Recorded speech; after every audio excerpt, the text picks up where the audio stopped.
Since I'm going to die anyway, I figured it's better to die doing the right thing, and that's why I joined. Their dedication to the revolution is just as strong as with men.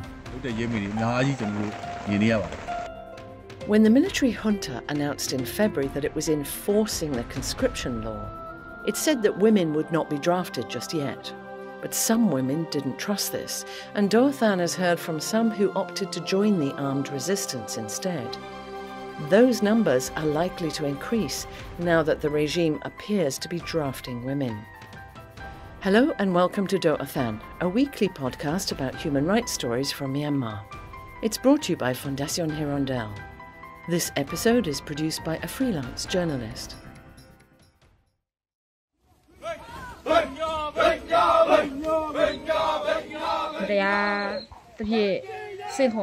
I don't want my labor to be wasted through being drafted unfairly. I want to use my strength for the right reasons and be helpful, which is why I'm here. Amy was working as a nurse in Yangon up until February, when she heard that the military regime would be enforcing the conscription law. This made military service of at least 2 years mandatory for all men aged 18 to 35 and women from 18 to 27. Amy is 24. The military junta suggested it would not be drafting women just yet, but Amy left home 2 days later anyway and headed for the jungle to join a People's Defence Force, or PDF. This was despite pleas from her mother. Her parents divorced when she was young, and she's her mother's only child. When I told my mum, she cried and told me not to go, saying that I never did anything she wanted, and asked me to follow her wishes just once. I told her I was already on the bus and couldn't turn back, but I'd see her later. The next time we talked, she said, "My daughter, come back to your mum," and it made me really sad.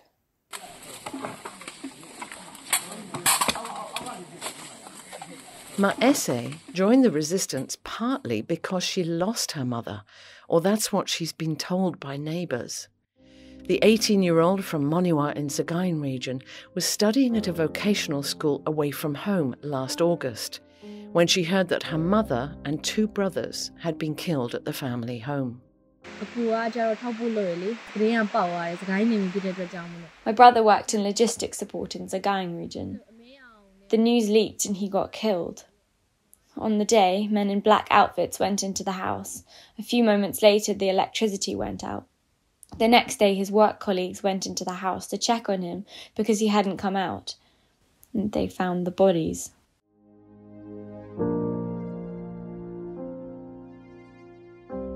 Essay was too afraid to go home. She stayed with her teacher for a while, but after the conscription law announcement, the tiny teenager joined a PDF unit. I would die if I had to join the military, and I'd also die if I joined the side of justice. Since I'm going to die anyway, I figured it's better to die doing the right thing, and that's why I joined. After the 2021 military coup, new armed resistance groups and older ethnic armed organisations have inflicted huge losses on the military, both in territory and manpower. A February study by the US Institute of Peace suggested the military had lost 30,000 soldiers since the coup. And after suffering particularly humiliating defeats during Operation 1027, the military announced they would enforce a conscription law that dates back to 2010. In May, a report by the Burma Affairs and Conflict Study Group suggested over 9,000 people had been called up to join the military. But thousands of other young people have gone into hiding, fled abroad, or joined the armed resistance in order to avoid being conscripted.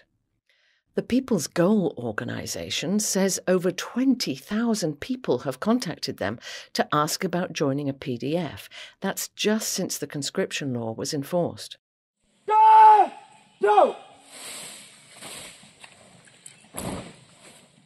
Comrade Gaung Jaw was a parliamentary representative elected in 2015 and 2020.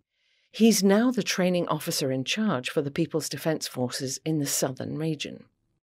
He said they've had so many applicants, they can't take them all.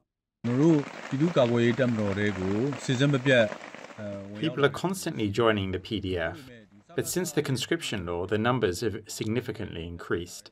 Because of the law, many people are reaching out to join us, but we have to screen them and be selective to accept within our capacity, even though lots of people want to join us. Goh Gaung Jaw says he's also seen more women PDF trainees since the conscription law was enforced. In the past, he said there might be no women or only a few among 100 new trainees. But these days, he says there might be 30 or more among about 250 trainees. This number may increase further because there have been reports that military authorities are now preparing lists of women eligible for conscription.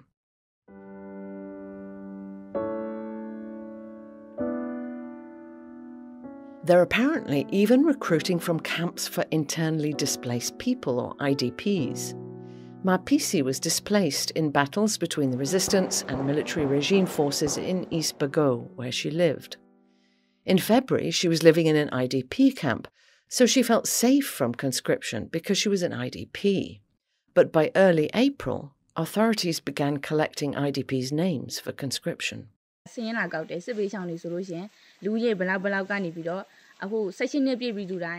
They came to collect data on how many refugees there are and how many of them are 18 or older to be eligible for conscription.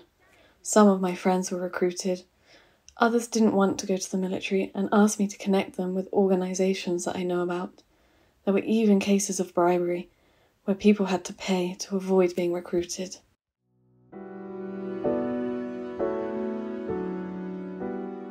Then she herself decided to flee.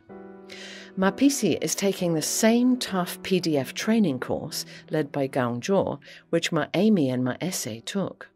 They and all the other women are put through the same boot camp regimen as the men, which includes crawling for 100 metres or so along rough or rocky ground and carrying a fellow soldier over much longer distances.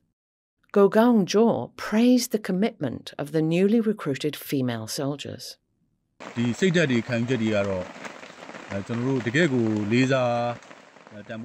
It's impressive to see their mindset and attitude. They're just like the men. We ask our female comrades not to do certain exercises for their health, but they refuse. Many female comrades think it's more worthwhile to die as a PDF member while carrying out their duties. Their dedication to the revolution is just as strong as with men.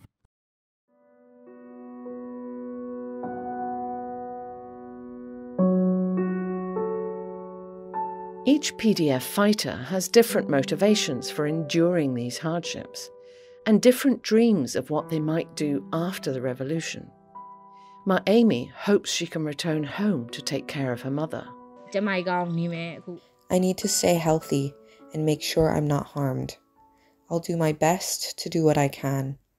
And when the time comes, I'll go back to my mom.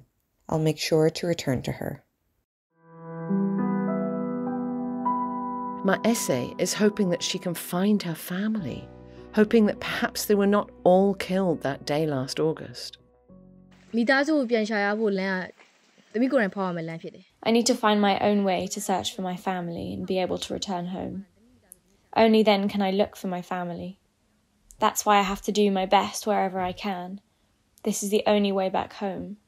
That's what's keeping me going. But her own experience has also given her a sense of purpose for the future. Ma Essay wants to do what she can to help children who've been orphaned by the war. Once the revolution is over, and if I'm still alive, I don't want the future of these kids who become orphans because of the fighting to be lost like mine was. I'll try to support them.